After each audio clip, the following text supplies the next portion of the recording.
healed to help others. Your call is confidential. 866-482-LIVE. Welcome to Today's Issues, offering a Christian response to the issues of the day. Here's your host, Tim Wildman, President of the American Family Association.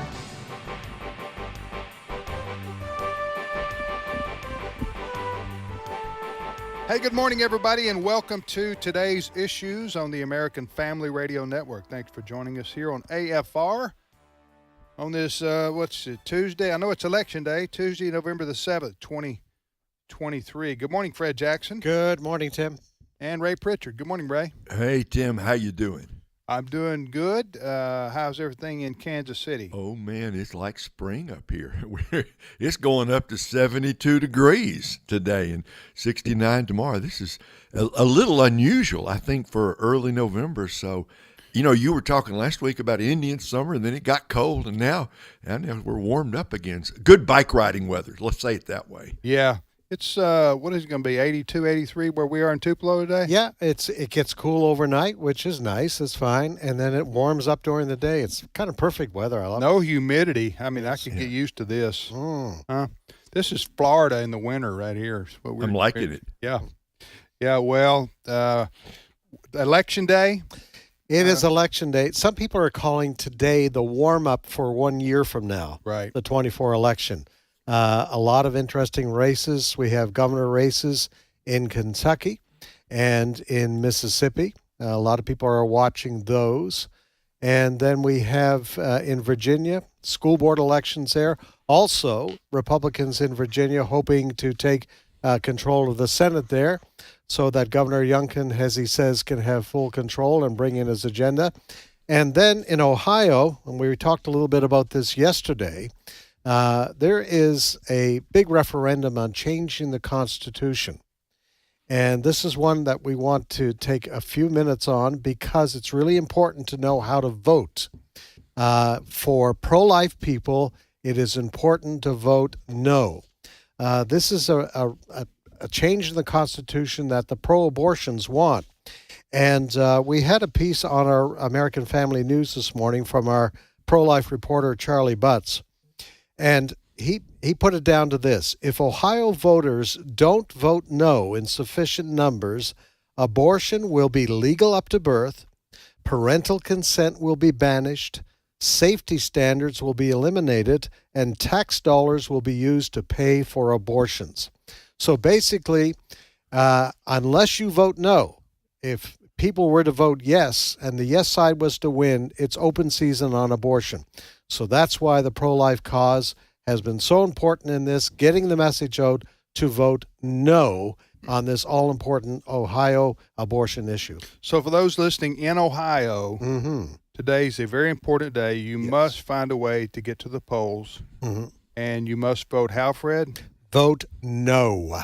Vote no on which amendment? On Amendment 1. There is another amendment, Amendment 2. It has to deal with recreational marijuana, and also vote no on that, too. Okay. Yes. Have you followed this, Ray?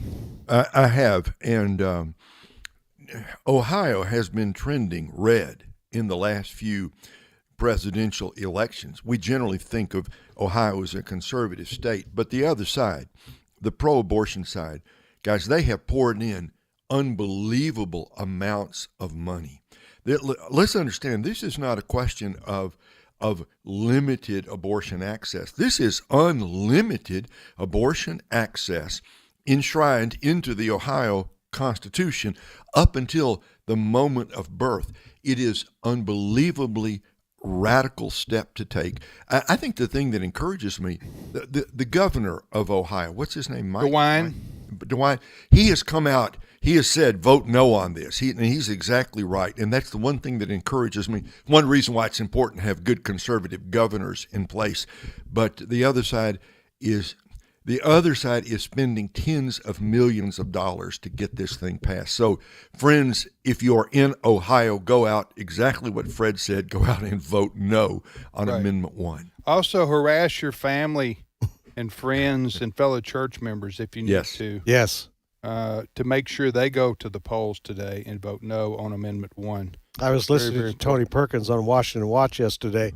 He said he was texting all his relatives. Tony was born in Ohio. Right. So he said he was texting all his relatives yesterday, get out and vote no on this. That's good advice. Maybe even say to them, if you don't go vote, the Buckeyes are going to lose. Okay, in Ohio, that's like magic. Okay. I know, right? Right. You tell them No. there's a connection there, then they're more motivated. They'll be motivated. No, I don't want to trivialize that. I was just Well, Tim, this much kidding is around. true. Go ahead. There are a lot of good conservative church-going evangelicals. Oh, yeah. in Ohio. I mean, we got AFR. We got a lot of friends Oh, yeah. up in Ohio, right? So if the evangelicals, if the church-going conservatives will go to the polls today, this will be defeated. So it's largely in our hands as conservatives what happens to Amendment 1. So go and vote Absolutely. no, and then let your friends know. As you said, Fred, I know the governor's races in Kentucky and Mississippi. Some people think both of those will be close. By close, I mean within 2 or 3 points between Democrats and Republicans. So we'll watch those races. Any other gubernatorial races out there that you know of? Those two are the ones that are getting the most attention. Okay. There may be some others, but those two are the big ones. And one of the reasons is, particularly in Kentucky, Democratic Governor Andy Beshear, Kentucky voted strongly for Trump in 20. Beshear is by a very thin margin. His dad was governor way back when. Okay. And so Daniel Cameron is the Republican. He is the state attorney general right now. So it's a very close race. That's why a lot of people are saying, okay, Biden endorsed Andy Beshear, the governor there, the Democratic governor. So people are saying, okay, how much weight does Biden have in this? Yeah. Does Biden endorsement hurt Beshear? Biden did not go to Kentucky to campaign with Beshear. Maybe that would have been the real kiss of death for him. Yeah. Kentucky's a red state, but like we said yesterday, every once in a while, a Democrat will pop up and win a statewide election, but it's rare nowadays. All right. Speaking of governors and endorsements, yesterday in Iowa. Yes. Yeah, we had Kim Reynolds, governor of Iowa, Republican governor of Iowa. She endorsed DeSantis. Now, this is The governor of Florida. The governor of Florida, and I tell you, this is a big move. And she was interviewed on NBC about this as to why she decided to endorse DeSantis over Donald Trump. Cut number 10. I just felt like I couldn't sit on the sidelines any longer. We have too much at stake. I truly believe that he is the right person to get this country back on track. I don't base my decision on polls. I take a look at who I believe is the right person for the right job.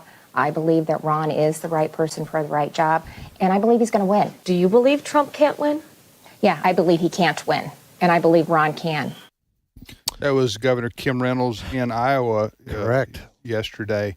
Okay, so the lay of the land right now is that Trump is ahead in Iowa. Everything is predicated on if you believe the polls. Yes. Okay. Right. So, and polls are, you believe polls if your guy's winning. If your guy's losing, you don't believe the polls. Right. Right. Isn't that the way this works? That's exactly how it works. That's how it works, almost with everybody. However, I will say this.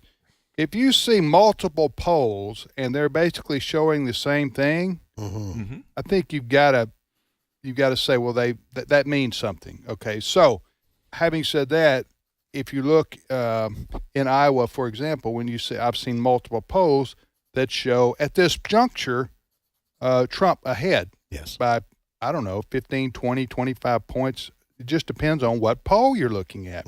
Statewide in a Republican caucus, not a primary. Right. But the factor you got, okay, on the other hand, DeSantis has basically been setting up camp in Iowa. He's going to go to every single county before the caucuses get here in February. January. January. January. Well, 70 So- days away. So he's invested. It's about all or nothing in Iowa. He thinks his campaign, he needs to win Iowa, or at least come really close in Iowa to get some momentum Yes. going forward. So this is a big help for him. It is. The Governor Reynolds endorsing him. Well, it puts the Reynolds election machine behind him. Right. She has a big base of support. There was an interesting comment she made right there. Two things she said was, and people may disagree with her because I have friends can make arguments both ways, and we won't know who's right till we get to the test, right? But she doesn't believe that former President Trump can win a national general election. That's her belief. Yes. So you say to her, well, if you don't believe he can win, who do you believe can? And that's what she said. She thinks that Governor DeSantis can win a national election. Now, she may be right or she may be wrong, but that's her view as a governor in Iowa. Yeah. But I have other friends who say, no, only Trump can win. See? And I'm sitting here saying, well, I guess we won't know till all this plays out. Yes. Exactly. And, of course, former President Trump is clearly the front runner in the Republican field. Yes. However, how will his court cases affect that? What if he's convicted of multiple felonies? Yes. Then how does that affect the campaign?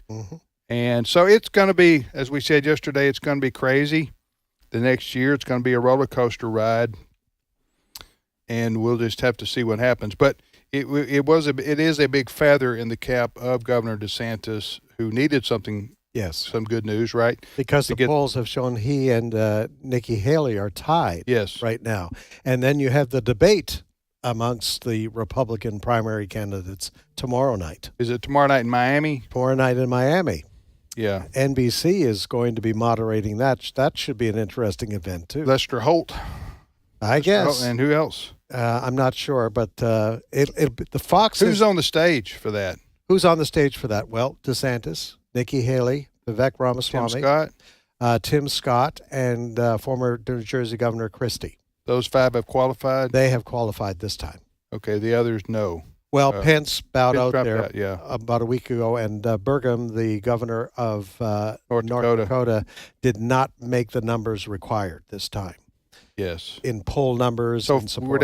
we're down to five on the stage. Five on the stage. And Trump has said he's not going to. No, he won't be there. He won't be there. No. Okay. All right. So and I don't blame him. If I was that far ahead, if that's true, if you believe the polls, I don't see any upside for him going to a debate. All right, so Frank Turek joins us now from North Carolina. Frank, good morning to you. Hey, by the way, I'm sure you guys have seen the Speaker of the House who has taken a bunch of heat for being a theocrat. Have you heard about this? Oh, yeah. Probably talked about it, right? And these people can't make simple distinctions between legislating religion and legislating morality. Everybody's trying to legislate morality, but we're not trying to tell people where, when, how, or if to worship. That would be legislating religion. And they just can't make that clear distinction. And they're trying to legislate morality. Actually, they're trying to legislate immorality. But you're talking about the liberals attacking Mike Johnson, the new Speaker of the House, because he's an evangelical. Yeah, because he has a biblical worldview, right? As if he wants to impose on everybody Old Testament law, and if you're not a Christian, then you can be somehow kicked out of society. That's not what he's trying to do. That's intentional. They're intentionally confusing that because they don't. When they call Biden a devout Catholic. I mean, we get that all the time from the liberal media, right, Ray? Right, yeah. right. Biden is a devout Catholic. Except he disagrees with everything the Catholic Church says. Right, but it's okay to be. But what that's I'm saying, okay. It's okay for him because Mike Johnson can't be a devout evangelical or Protestant, whatever you want to call it. Yes. Yes. I mean, of course. No, they're just trying to scare people It's the same old thing that Biden uses. You know, the number one threat to America is white supremacy. We all know that's a bunch of garbage, but he just uses that to, you know, to try to whip up people against, you know, I don't know, white Christians or something. I don't know what his game is. Scare people. If he's against white supremacy, why is he still the president? You know, I mean, he could just resign. He's white, right? Isn't he white? I think we need to ask Karine Jean-Pierre that today, and she can be very clear. Yeah, that's right. What you know? I want to be clear. I want to be clear. So that's her favorite. That's her go-to. You know how Jen Psaki used to say, "I want to circle back. I'm going to circle back." Yeah. Karine Jean-Pierre, she wants to be clear about every minute or so. I wonder if she's going to get a question today on what happened in Washington, D.C. last weekend with those up to 100,000 pro-Palestinian, pro-Hamas. I wish I was Peter Doocy today and ask her, do you call those people extremists? Look what they did. You know, she asked about that yesterday? I don't even know. No, she wasn't. Peter Doocy was making the remark this morning. You know, these demonstrators, amongst other things, they put red hand marks on some of the gateways. I saw that. He said, if I walked up to one of those gateways and I did what those people did, I'd be arrested on the spot. By the way, they haven't been able to remove those painted marks on that wall yet. It's amazing, Frank, I know you've been following this. It's amazing. The split now in the Biden administration, State Department, a leaked memo basically chastising the Biden administration for supporting Israel. This is creating problems for President Joe Biden. That's why the Babylon Bee has a headline today. Biden checks his latest poll numbers to see if Israel still has a right to defend itself. Hey, listen, that's a good headline. I mean, how does anybody, if they know anything about history, and maybe that's the reason they don't, they're coming out for Hamas. How do these people not realize that they're supporting the new Nazis? That's what Hamas is. Here's Article 13 of their charter. Quote, there is no solution for the Palestinian question except through jihad. Initiatives, proposals, and international conferences are all a waste of time and vain endeavors, unquote. Do you notice that this has nothing to do about land? Zip, zero, nada. If all the Jews got up and left Israel and went to Vermont, they would still want the Jews dead. This is not about land. That's why they reject every single land proposal that Israel tries to give them. In 2000, it was Ehud Barak offered Yasser Arafat a land deal. So at one point in Israel would be only 9 miles wide, and Arafat rejected the deal. Why? Because it's not about land. It's about just killing Jews. That's what it's about. It's about jihad. It's been going on for 1,400 years.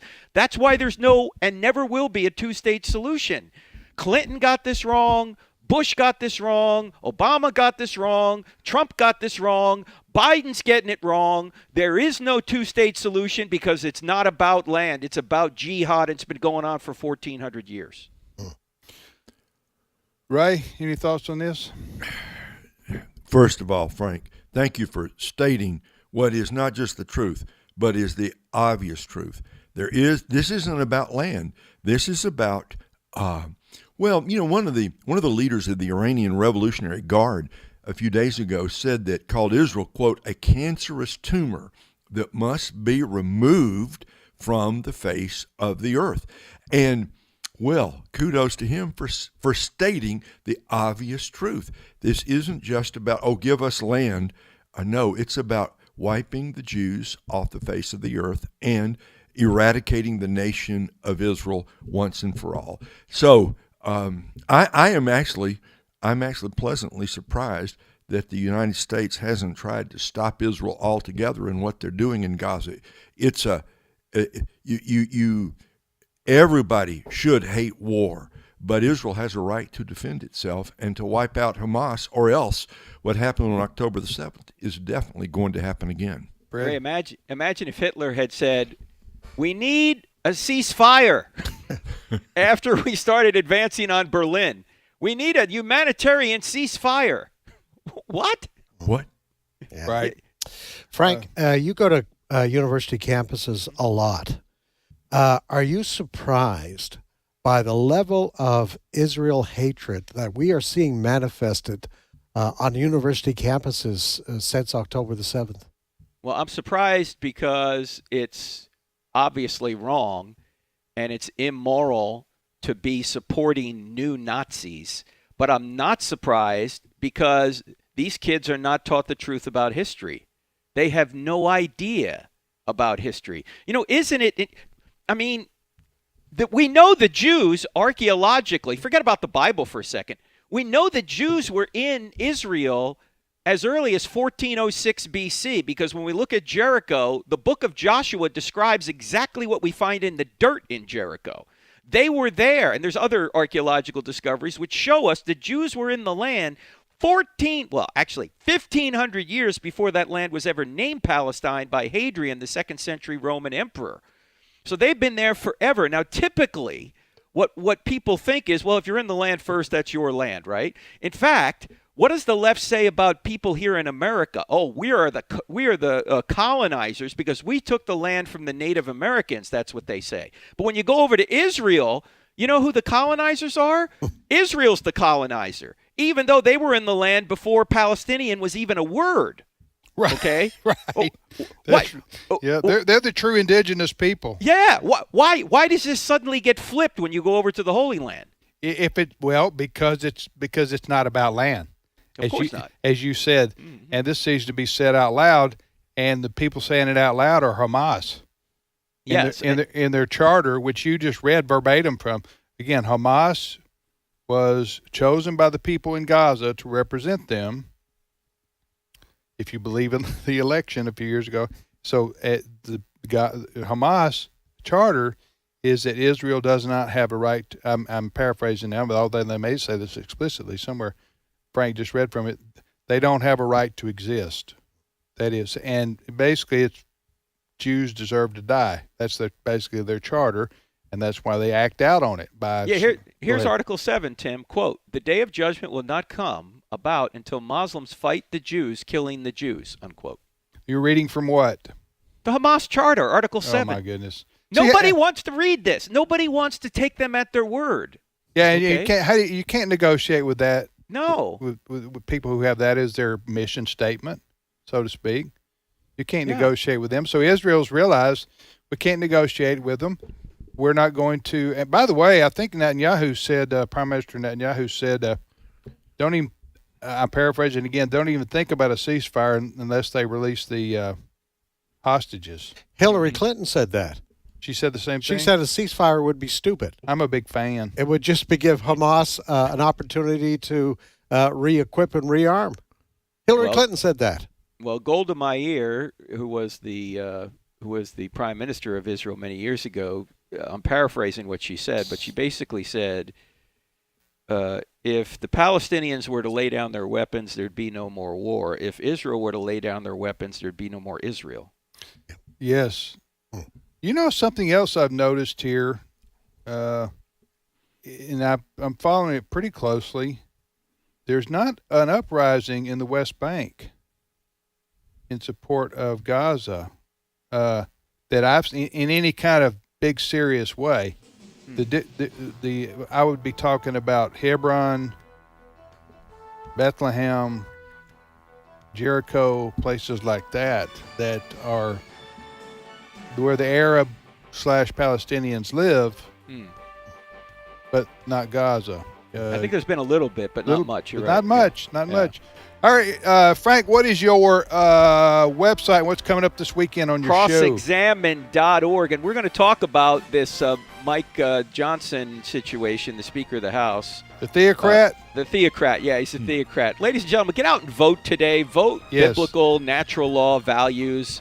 Vote no on Prop 1 in Ohio if you're out there. What if they're not out there? Then be a Democrat and vote several times there anyway. All right. Thank you, Frank. All right, great being with you. See All you right. guys. Sandy Rios coming up in just a few minutes.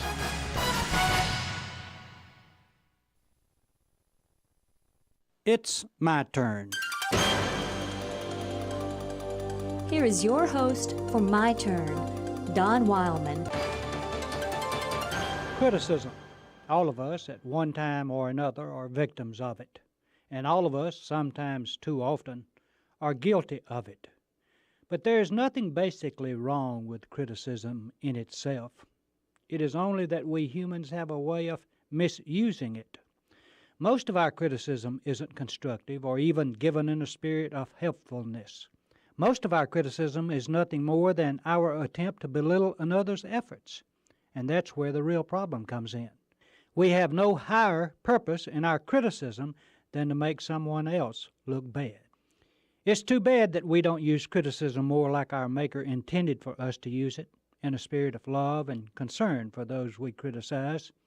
You know, I have an idea that if we used it in that method, there would be a lot less of it and more constructive results from it. Did you ever notice that those who get the most criticism usually give very little of it? And at the same time, these people usually do the most good for society and are appreciated the least for their efforts. Sure, there are exceptions, but generally speaking, that's the way it appears. I guess the reason that those who get criticized the most give very little criticism is that they know the deep hurt which cruel, cutting, unfair criticism brings. There are very few hurts that can compare with it. No one is immune to criticism, and those who more fully try to follow the way of the Galilean sometimes suffer the most. Many have been the number of people who have been pure in heart and sincerely trying to help their fellow man who have been criticized ever so harshly. I may be wrong about the matter, but I am of the opinion that if we are to be critical of someone or their way, we should at least offer a better way. Else, what good have we accomplished by our criticism? Any idiot can do the same, that is, be critical without being constructive. The Fisher of Men once said something about having a log in our own eye and trying to take a splinter from the eye of another. He said we would do well to first get the log from our own eye before trying to remove the splinter from our neighbor's eye. You know, the tragedy is that we don't follow this very practical advice. No, we can spot the smallest splinter in another while looking straight through our own log. 'Tis a real shame that this is the case, but the case it is. Once a person sets his sights high in this life, he's opened the door for severe criticism. For history records that those who have done the most for mankind have been those who have suffered the most criticism. So if one has ambition about leaving the world a better place to live, he'd better get prepared for the criticism that will follow. And while we know that to be the truth, somehow it just doesn't take away the hurt that criticism brings.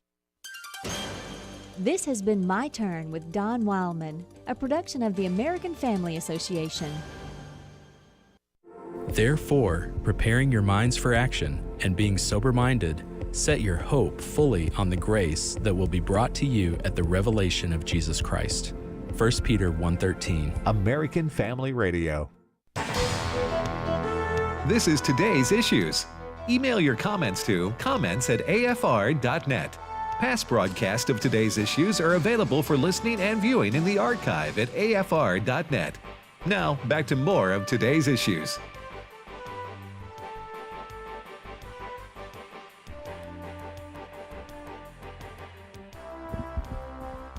Sandy on. Welcome back, everybody, to today's issues here on the American Family Radio Network. Thanks for listening to AFR. I'm Tim Wildman with, Fred Jackson and Ray Pritchard.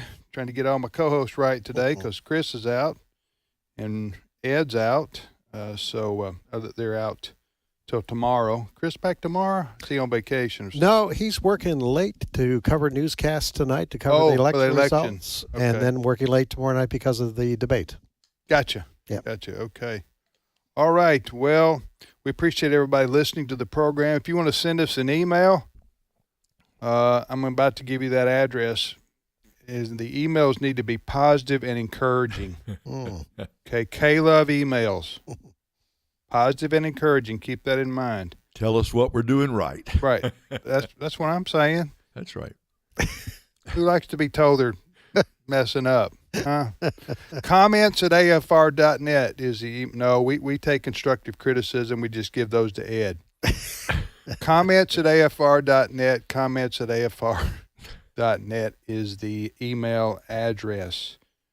All right. Well, our most popular podcast at afr.net is Sandy Rios 24/7.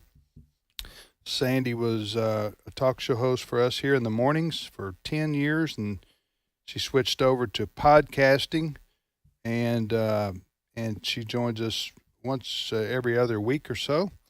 And Sandy, good morning to you. Good morning, Tim. Good morning, Fred. Good morning, Ray. Good morning, boys. Yes. Thank you. We always get our dose of the sunny side of life when Sandy's on. I'm offended by that. And I can't believe you said that. I'm just. She's not positive and encouraging. No, not always.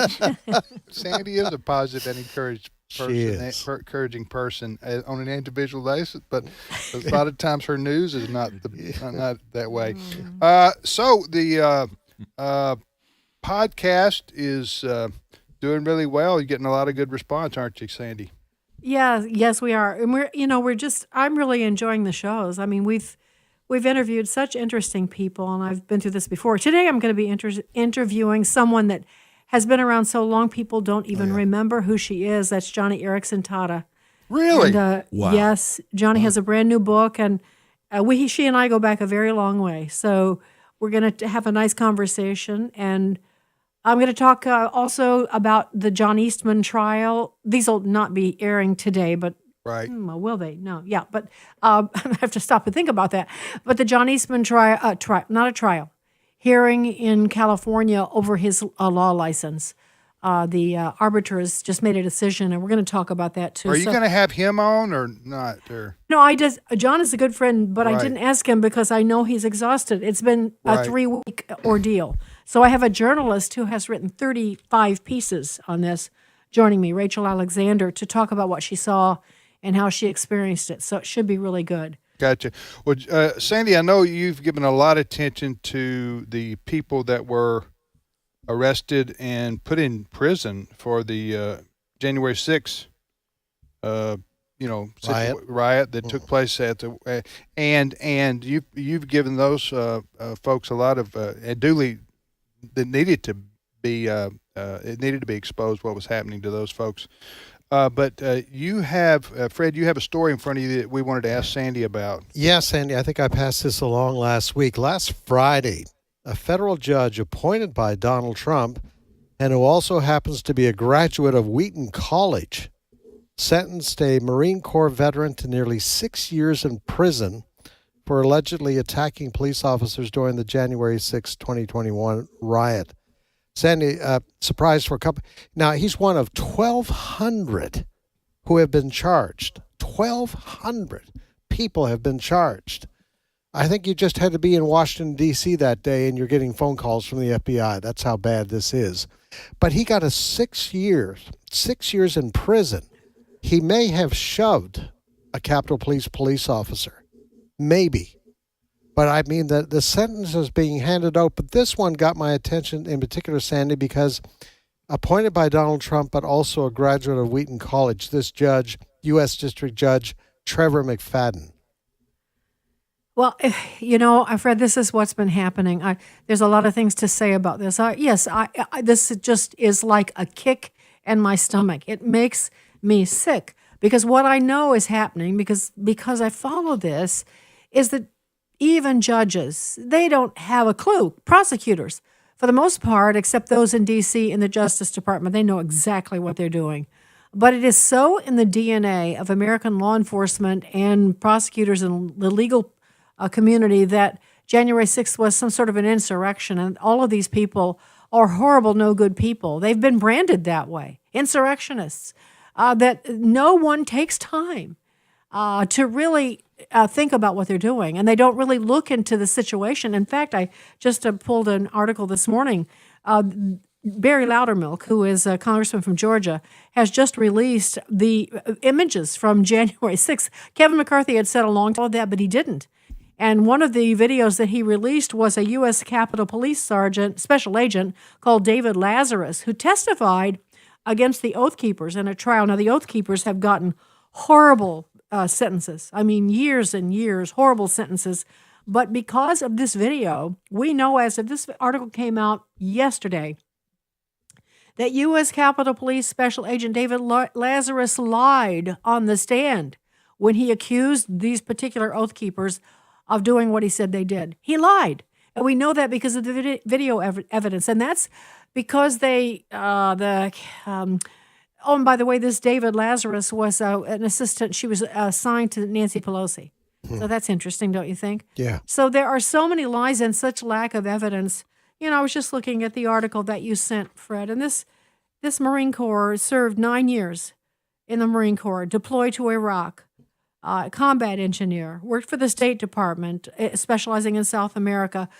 Does they used to, when people would go on trial, deference or at least a consideration would be given to someone's service, their knowledge, but these men are being treated like trash and thrown away, and it just it drives me crazy. And I have one other really important thing to share with you before I stop and be quiet. They are using what they call sedition hunters to find projecting. The Justice Department is saying they're going to be finding 3,000 more people. They're not stopping.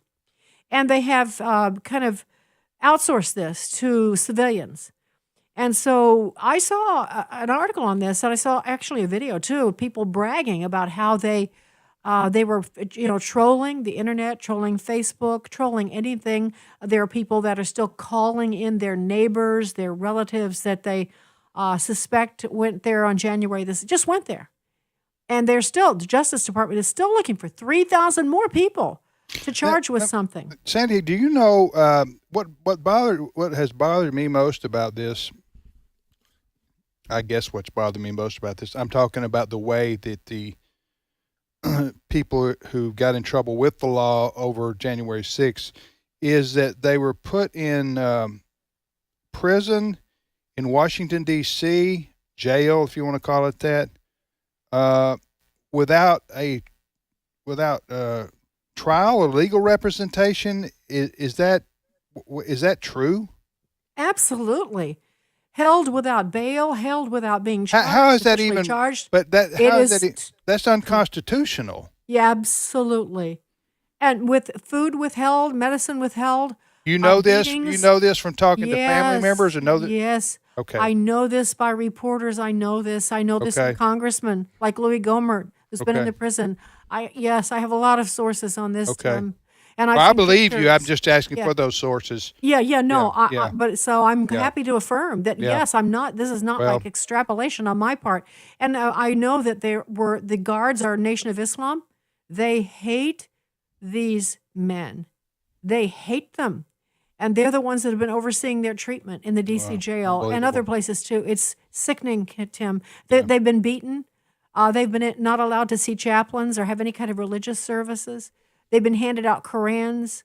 I mean, it's unconscionable. Now, so this Wheaton College grad judge, sends another one off. To how many years was it, Fred? It was 6 years. I don't know if he'll get a suspended sentence or not, but none of them do. No. Tim. Wow. Okay, Sandy. So Sandy Rios 24/7.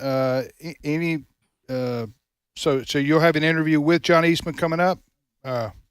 Or not with him, but you're going to talk about that issue. I'm going to talk about what happened with him, with a reporter who's been has seen every second of the 3-week trial. Gotcha. And has written 35 articles on it. So Rachel Alexander is her name. Gotcha. And I don't know exactly when I'll be airing these. I have to figure out where the puzzle pieces go. But we always try to deliver maybe some stuff that people are not hearing. Yes. And so, but good sources. And so I hope people will tune in to Sandy Rios. Well, tune in. Yeah. Can't do that. You can't ever get away from that when you've been in radio as long as we have, especially all your years there in Chicago and then on there with us here at AFR. Yeah, so I could just say podcast platforms, and AFR.net is our mothership, absolutely, American Family Radio. So that's where they can go to listen right. to it. It's easy. So easy. Thank you, Sandy. Take care. Appreciate it. My pleasure. Great Okay. to talk to you guys. Thank you. Take care, bye-bye. Sandy. Okay. Thank you, Fred. Bye-bye. That's Sandy Rios. You can go. Sandy has a podcast exclusively here on American Family Radio. So go to the website. Not now. Don't do it now. You're listening to our program. That would be insulting if you left our program to go listen to anything else. And we don't like being insulted. So you go to Sandy's podcast anytime. Sandy Rios 24/7. Just go to afr.net, afr.net.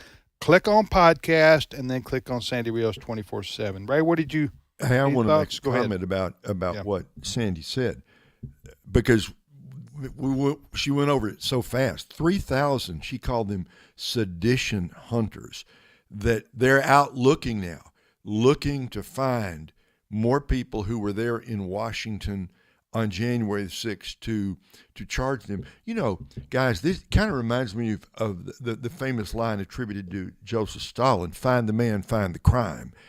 When you send people out like that, look and tell them, find people we can charge, you know what they're going to do? They're going to find people. Yeah. They're going to charge them and ruin and wreck their lives permanently. This is banana republic stuff. Yes. When you're basically you're creating. You're trying to recruit fellow Americans to listen. It's bad stuff. Listen, Bad stuff. absolutely. And these people held without attorneys or held without a speedy trial. It just anyway, what happened on January 6th was terrible, and we all concede that. I mean, it was you described it rightly, Fred. It was a riot that got out of control. Not an insurrection. It wasn't an insurrection. An insurrection,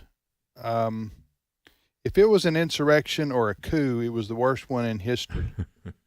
Because nobody burned down the Capitol, nobody took hostages. Evidently, nobody brought weapons.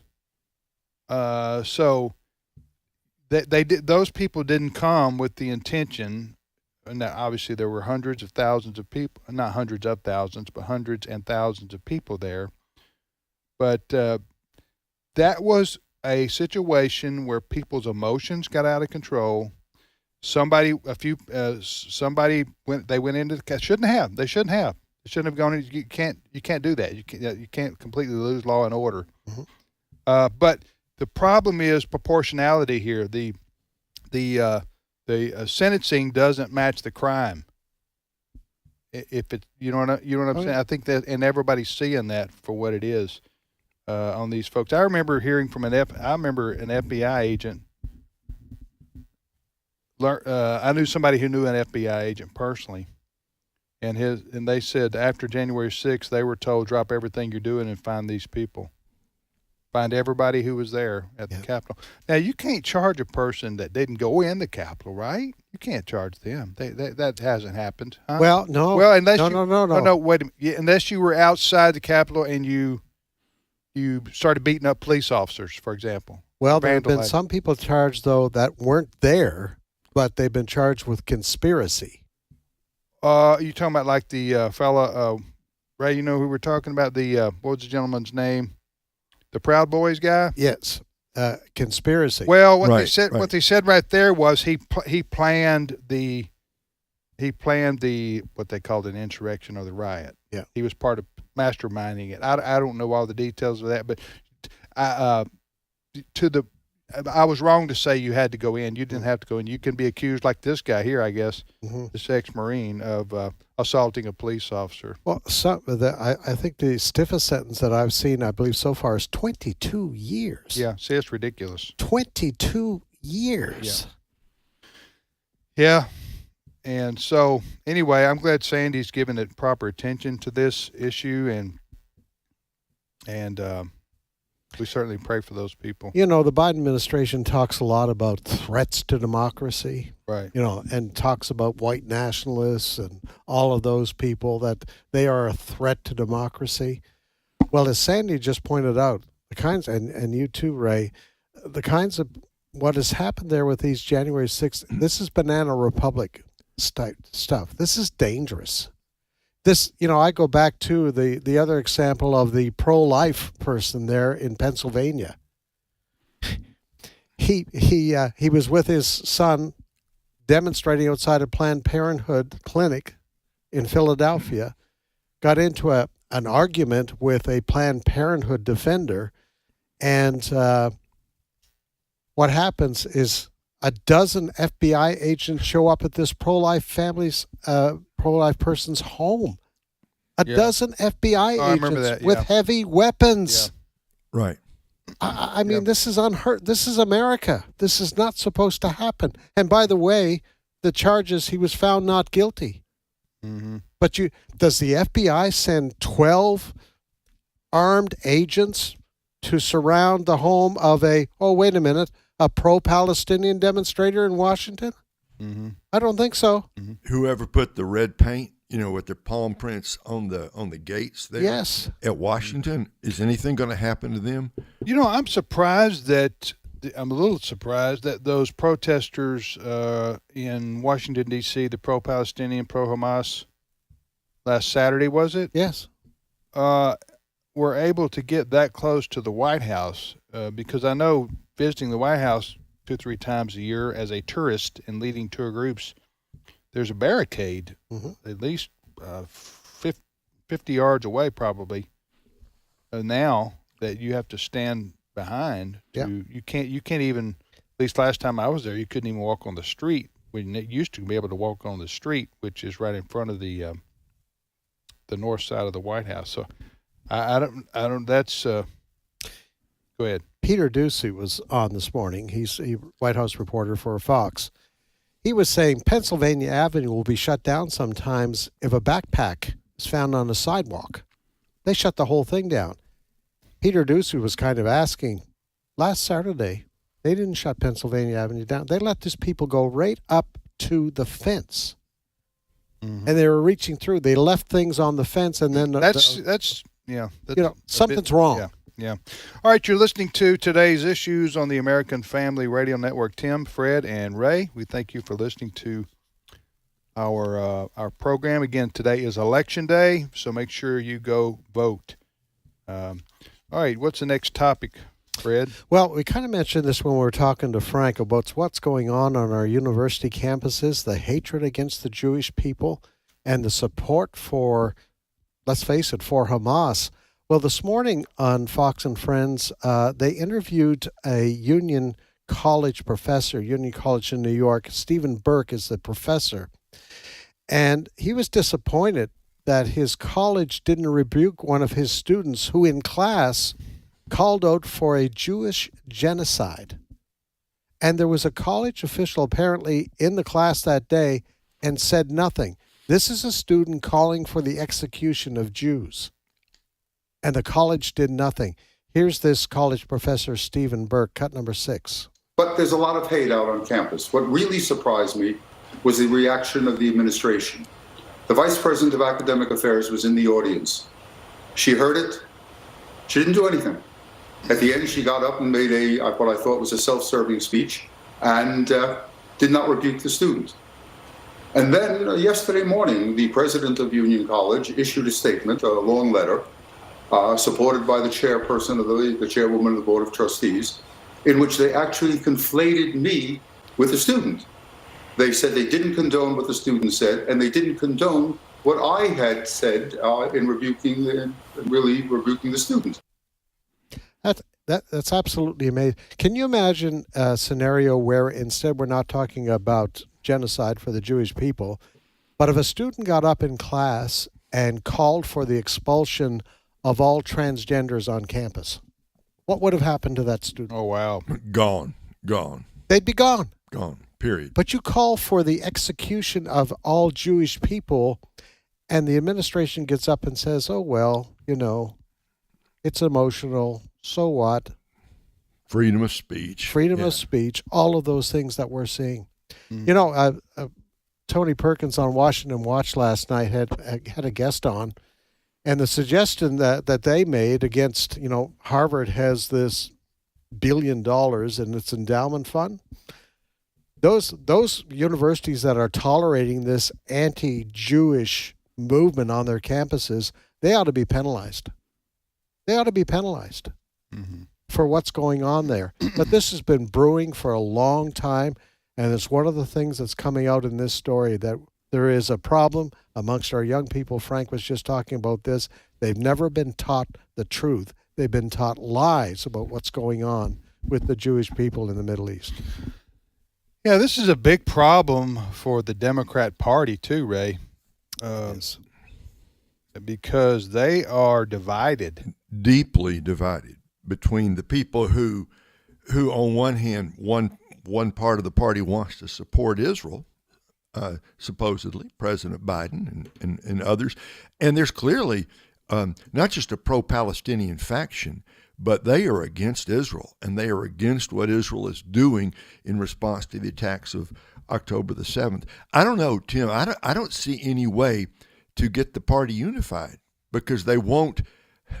They what are they going to do with the squad? With what are they going to do with those people who are so clearly in favor of Hamas inside their own party? I know, and also not only the squad and their view and the those people, but also the Jewish population in America, who generally vote Democrat, right? Right. Almost probably 2-1 at least. They vote Democrat, Mm-hmm. and here they are faced with who I don't even know who my friends are anymore. Right. The Democrat Party, because it seems like to me half the people want us dead. Yeah. Are we going to continue to vote Democrat?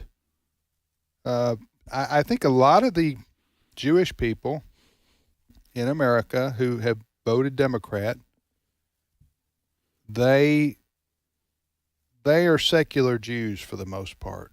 That sounds like an oxymoron, and it is really. But they don't necessarily, they don't observe Jewish. They don't go to synagogue much. They're like Easter, Christmas Christians. Right. Am I right, Ray? Right. 100%. So they think secularly. Sure. And they have also been told by Biden and others that you need to be scared of the white supremacist. KKK out there, they're all over the place. And that's who Right. you need to be scared of, not Hamas supporters.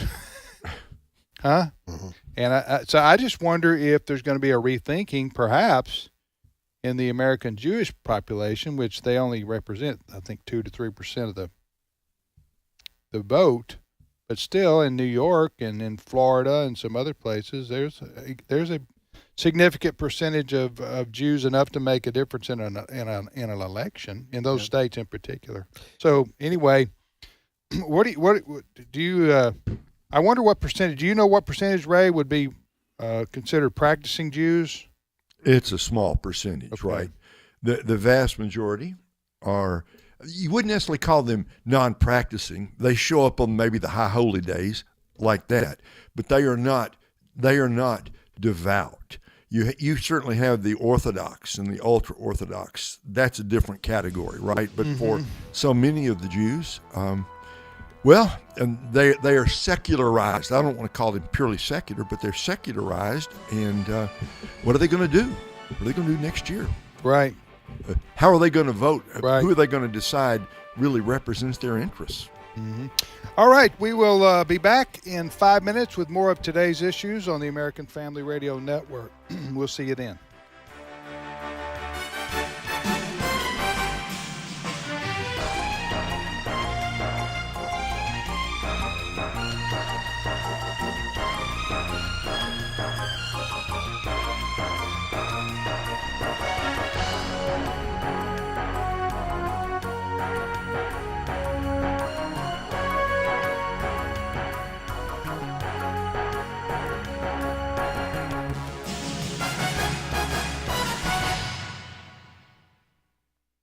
The views and opinions expressed in this broadcast may not necessarily reflect those of the American Family Association or American Family Radio. Faith, family, freedom. American Family Radio. American Family Association, a ministry with a mission to inform, equip, and activate people like you to strengthen the moral foundations of American culture and to give aid to the church here and abroad in her task of fulfilling the Great Commission. We couldn't do it without your day-to-day support. American Family Association. Find us online at afa.net. This is American Family Radio, a listener-supported ministry of the American Family Association.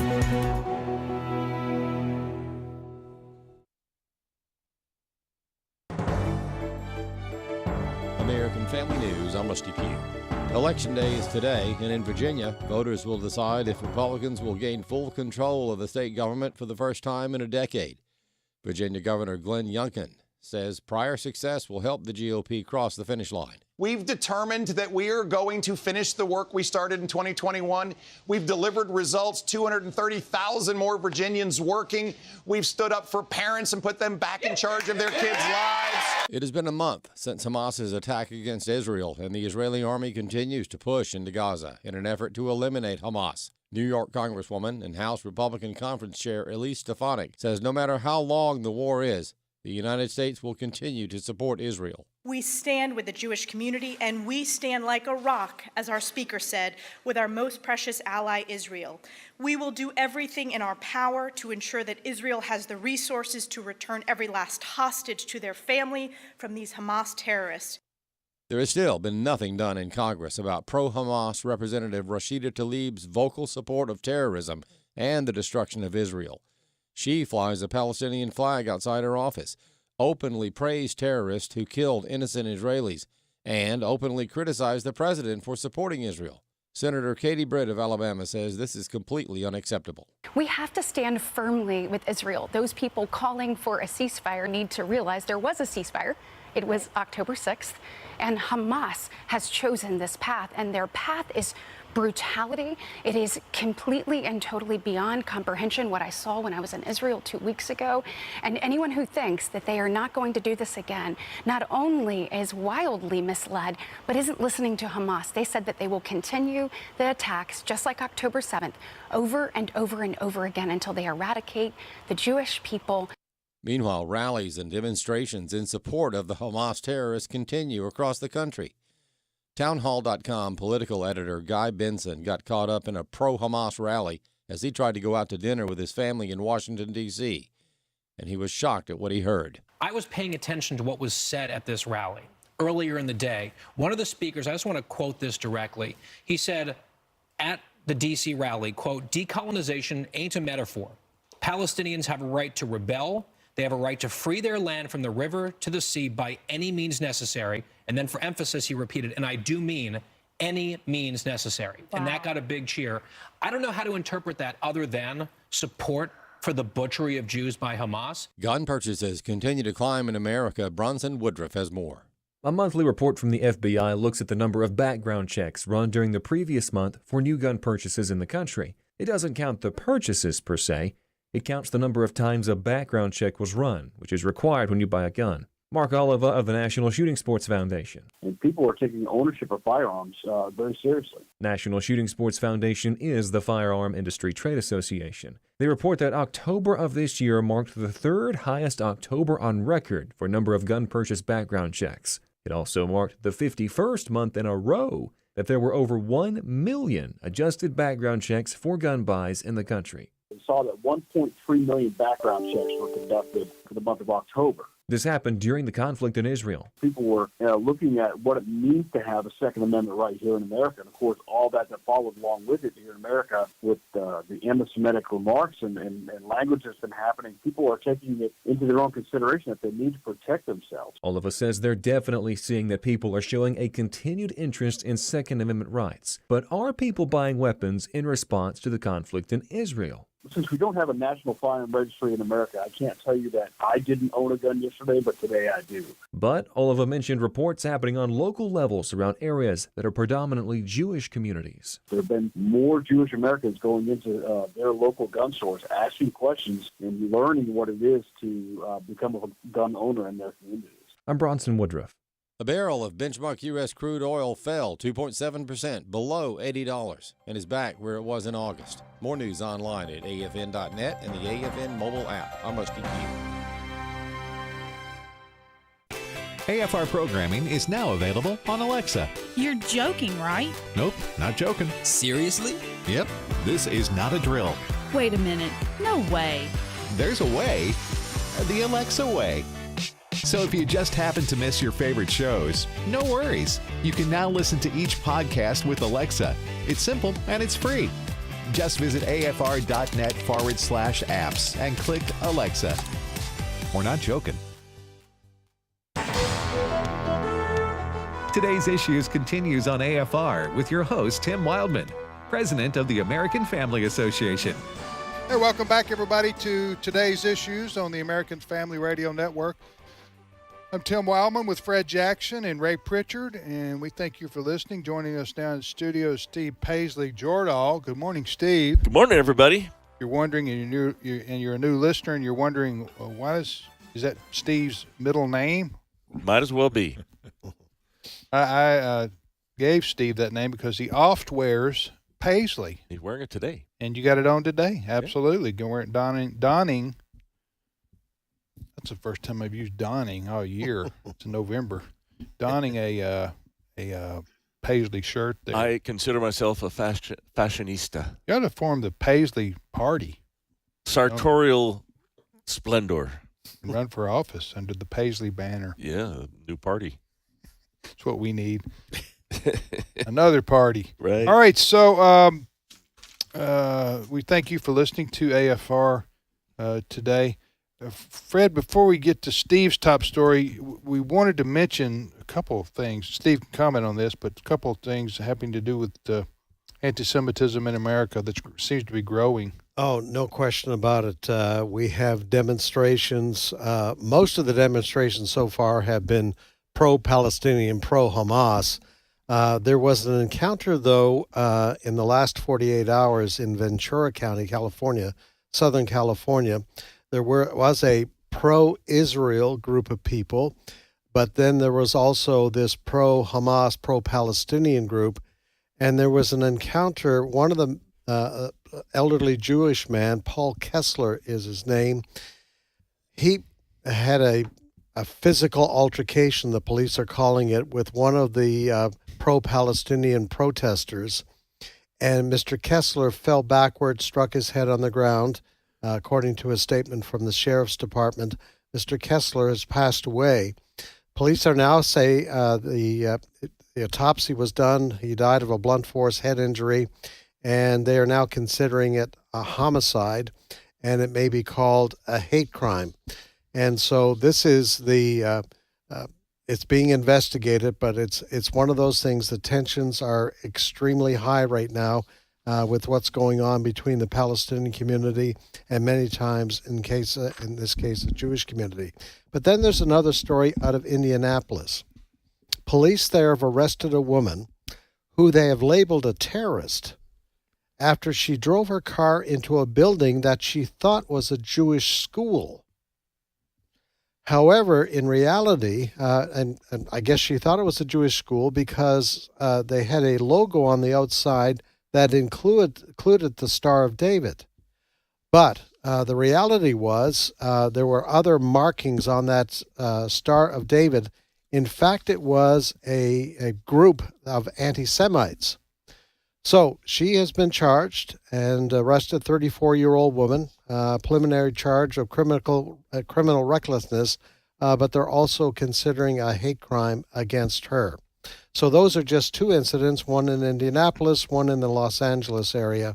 And it doesn't sound like it's going to be letting up at all.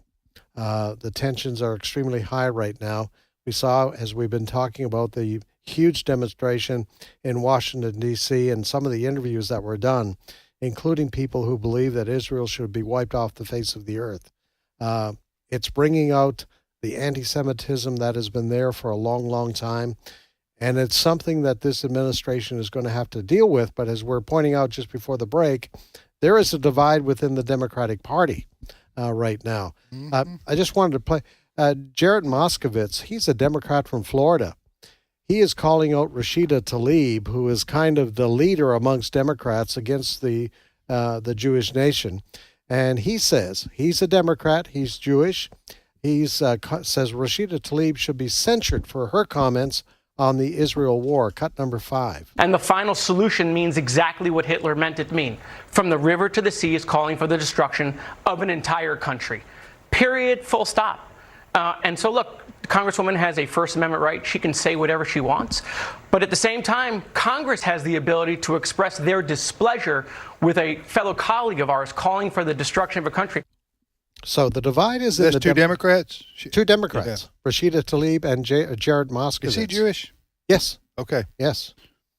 All right. Well, there you go. That's a big problem for the Democrats. I don't know how they're going to resolve it because it's like a Grand Canyon of difference. And this isn't about rate of taxation difference.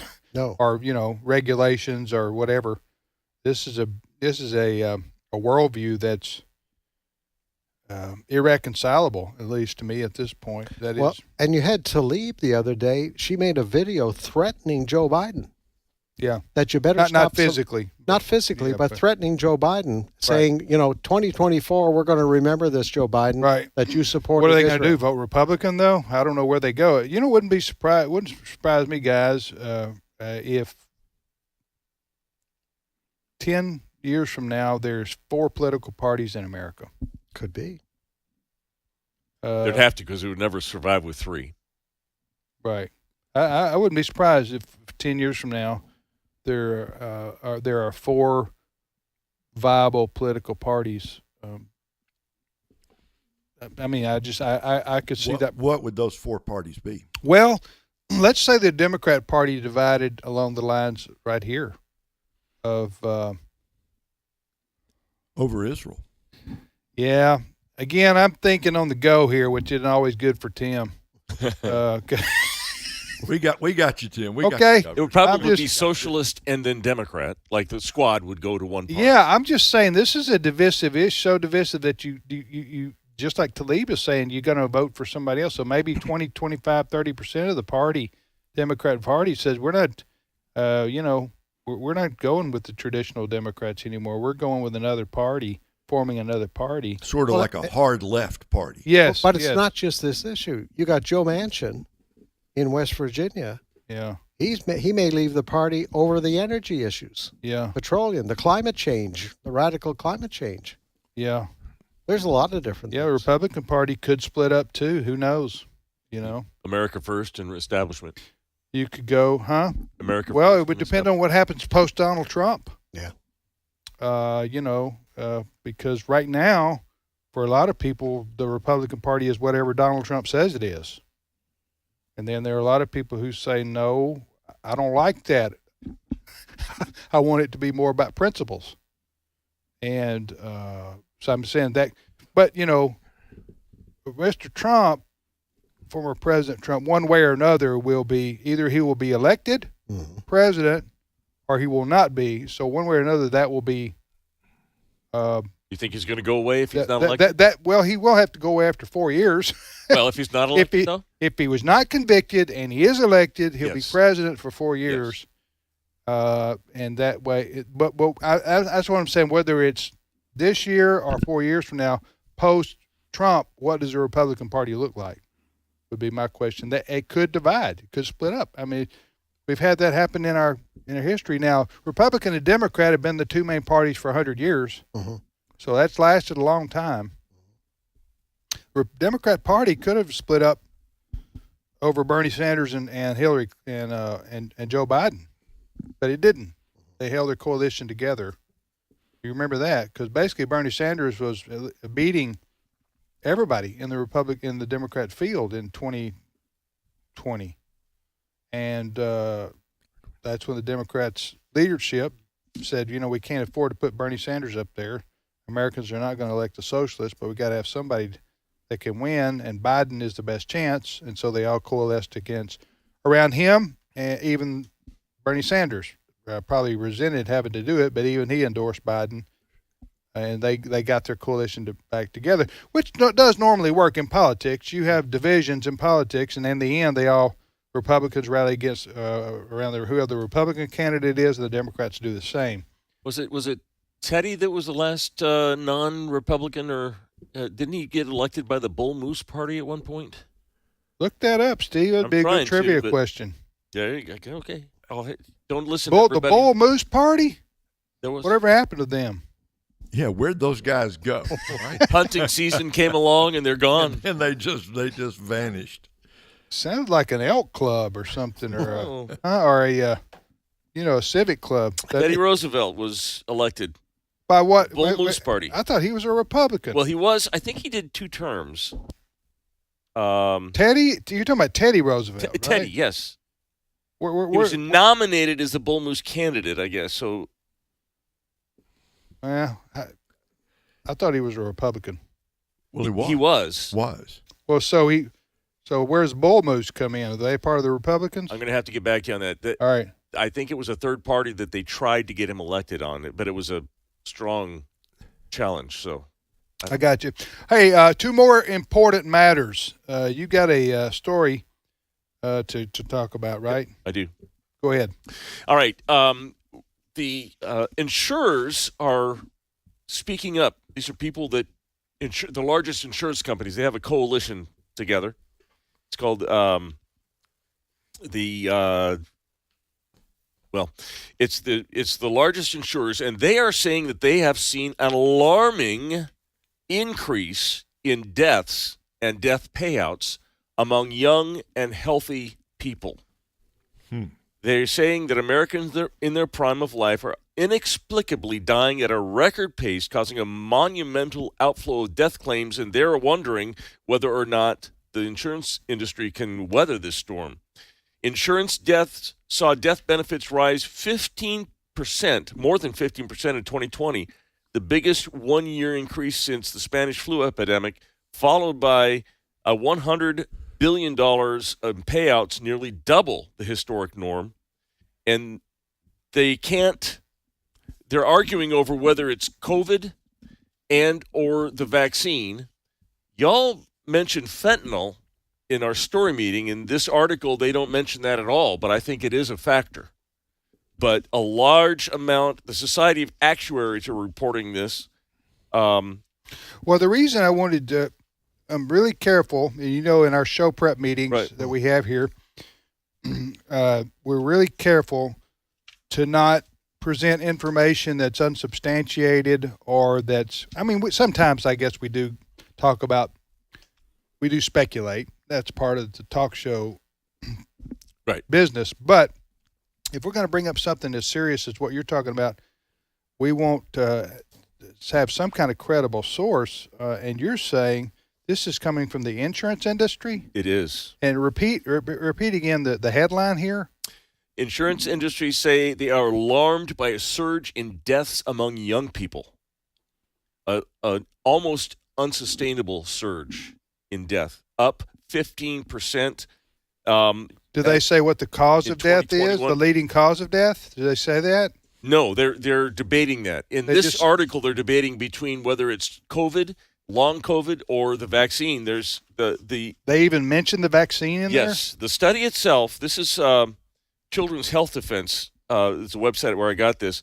The study itself says that it finds no connection between historic U.S. death rates and insurance payouts starting in 2021 and the vaccine. However, other reports that they are citing in this article say more than 1 million COVID-19 vaccine-linked injuries, disabilities, and more than 30,000 deaths are being reported by doctors via the VAERS system, the Vaccine Adverse Event Reporting System. Okay, Steve, want to ask your opinion. By the way, this article Steve's reading from, we put on our Today's Issues Facebook page so you can read it for yourself. Yeah. Okay, Steve, what I'm about to ask you is your opinion based on everything you've read. Yes, okay? So I'm not asking you to be a scientist with clinical data to report, but you said something in our meeting this morning about you have long been skeptical of the COVID vaccine shots. Yeah.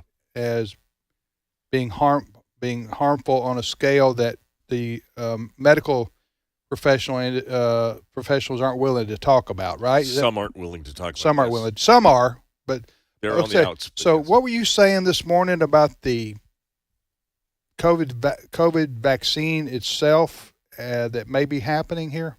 So there was a study out for the last week or two that found that the spike protein that is part of the mRNA COVID shot, that it's supposed to go after the COVID virus and then disappear. But they are finding it is lasting a lot longer than these are studies, which I believe, so it is my opinion, but it is backed by research, that the COVID spike protein has lasted a whole lot longer than they thought it was and found in a whole lot more places, including the heart muscle, the brain. And would that explain the rise in myocarditis? That is a strong indicator of that, yes. And that is most dangerous to young males, evidently. Yes. Every day, it seems, I'm seeing another story, and that may be a little overstatement, but certainly once or twice a week, I'm seeing a story about a healthy basketball player or soccer player or whatever that had a heart attack that, LeBron James's son had him. He survived, and he's doing okay. But, I mean, these are athletes, young, fit people, and they're having heart attacks. You just don't hear about that absent this. And some people say it could be COVID itself, but there's a lot of there are studies now that suggest that the vaccine and the spike protein introduced in the vaccine is what is Ray, you got any thoughts on this? Well, I think at long last, once the heavy-handed government suppression of information, which we've talked about, how you couldn't say, quote, the I word and so on, that we've experienced here at AFR, but you see it on social media. Now that heavy hand has been lifted somewhat, articles like this are being published. The truth now is beginning to come out that this vaccine was not the panacea everybody thought it was going to be. Fred? Steve, wasn't there also a story that you had about hydrochloroquine being an effective treatment? That all of a sudden there's been a change. Remember, it was condemned.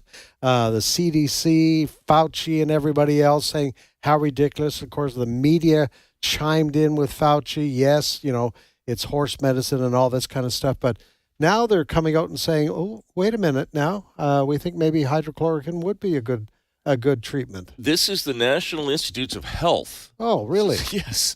This is a study, October 5th. This is actually from 2020. It says hydroxychloroquine is effective and consistently so when provided early for COVID-19. This was suppressed, but they're finding. I've seen a similar study that was from this lately, September 26, 2023. Hydroxychloroquine, is more effective than placebos. So it's out there. What I had a problem with when the vaccines were being promoted, the COVID vaccines, okay, I think most all of us said yay, right? Yeah, sure. Because we needed relief from this COVID pandemic, and it was killing people. Especially older people. Older people, it was going to their lungs. People were dying. I mean, and so it was dangerous, especially for people who had underlying health conditions. I know 2 people personally. I know more than that, but I mean, these were fairly close personal friends, and they died. One of them had diabetes, and the other one had another ailment, a lung condition. But they got the COVID, went to their lungs, and they passed away, sadly.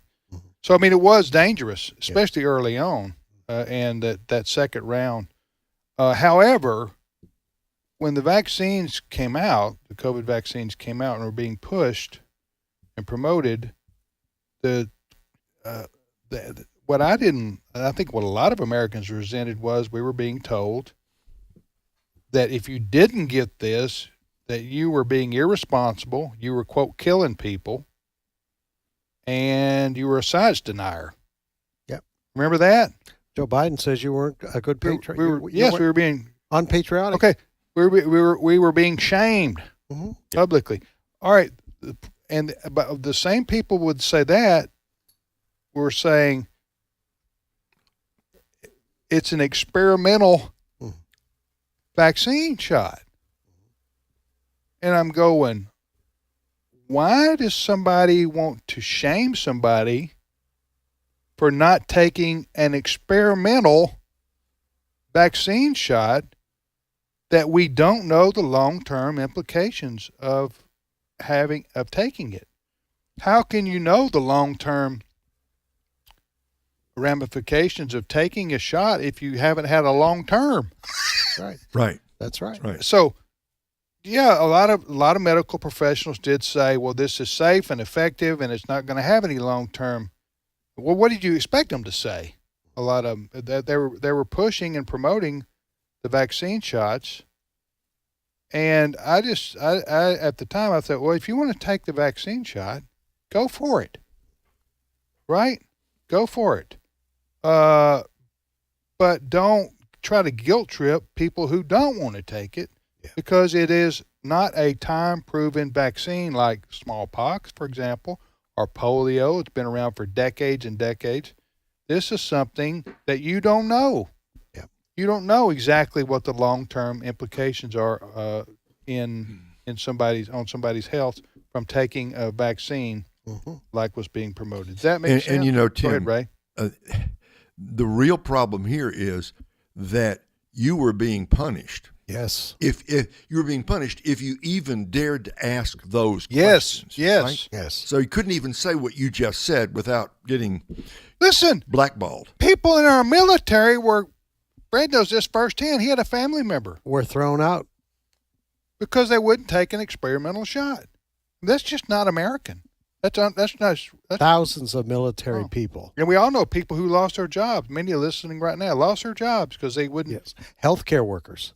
Huh? Thousands of healthcare workers lost their job. Even after it was proven that the COVID vaccine shot did not stop COVID. That's what we were told first. That's what we were told at first. And we learned that it didn't stop you from getting it, and it did stop you from spreading it. Yes. But yet we were told that, I think, by the CDC director. Didn't she say that? I know Biden did. Yes, Biden did. Yeah, if you don't take the shot, your grandma won't be at the Christmas table. I remember those little fireside speeches from Joe Biden. Well, and everybody who didn't want to take it, we were called country bumpkin ignorant yahoos who believed in flat Earth. Remember that? Yeah. Oh yeah. It was a public shaming. Yeah. And so, anyway, that was a sad chapter in our country's history. But again, I'm not faulting people who wanted to take it, because everybody had to do their own research and make their own decision, and we were trying to do so in real time, not having the advantage of having years of looking back and doing. But now Steve's saying there is some research. Yeah, it's coming up. Looking back, and the vaccine shots. The trend now, and I'm seeing we're not so innocent. I saw this with regard to the school closures, where people are now saying, yes, we asked for school closures. Yes, it harmed people, but, oh, come on, we were doing the best we could. Can't we have grace? We didn't know. Yeah. To which a lot of people are saying, we told you. At the time, we told you. We knew. And so I do give people a lot of grace during that first 6 months or so, because it was just, who knew exactly? We were all scrambling at that point. Yeah. So I give a lot of people grace on that first 6 months. It was like, what do we do? How do we do it? What's going to happen? All this. There's so much that we did not know. But if they try it again, the American people aren't going to buy it. Oh, no. That's right. Not going to work. Thank you, Steve. My pleasure. Thank you, Fred. You bet. Ray, appreciate it. Thank you, Tim. Thank you, folks, for listening to the program today. Hope you remember to go out and vote now. Go vote.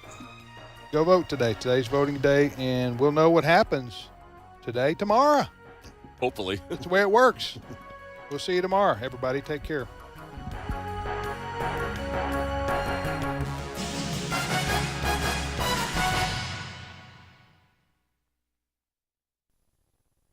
Hello, this is Edward Graham, and I've got a great idea for you this Christmas. Through Operation